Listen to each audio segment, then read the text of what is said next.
મફળી આજે પહેરાઈ જાય એમ ને? પહેરાઈ જશે. અને આ ડ્રીપનું કર્યું છે તે હવે ડ્રીપ પાણી ભરી મૂક્યું છે ને, હવે આ માફી વરસાદ પૂરો થાય એટલે પછી ચાલુ જ કરવાનું. પાણી ભરી જ રાખ્યું છે.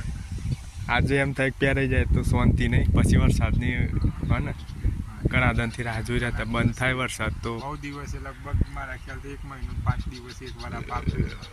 1 મહિનો એટલે જો કે એટલું બધું તો ઠીક છે, પહેલા શરૂઆતનો તો ઝાપટા પડે તો પણ પછી વચ્ચે એ રીતના ભેજ વરાપ આવું ટૂંકમાં આજે પહેરાઈ જશે એટલે શાંતિ હે ને. અને ભૂંડમાં શું છે, કાલે ખોતરી કાઢ્યું હતું થોડું. હા, કાલે પ્રવીણભાઈ ને લાલો બે હતા તે ભૂંડે આવ્યા હતા રાતના થોડો હે ને, એ બાદ થોડા કાકા પાછી થયા એટલે આમ તો આવીને મૂઢું મારી ગયું હે ને.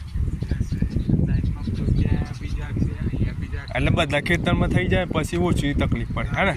આમે એક કરવું પડે, બોમ્બ લઈને આવવા પડે, પેલા સુતરી બોમ્બ આવે. હા છે ને, અવાજ થાય ને જોશથી તો જ ઝાટકો લગાવો તો પછી બીજો ઝાટકાનો રસ્તો રહે, ઝાટકાનો ખર્ચો કરવો.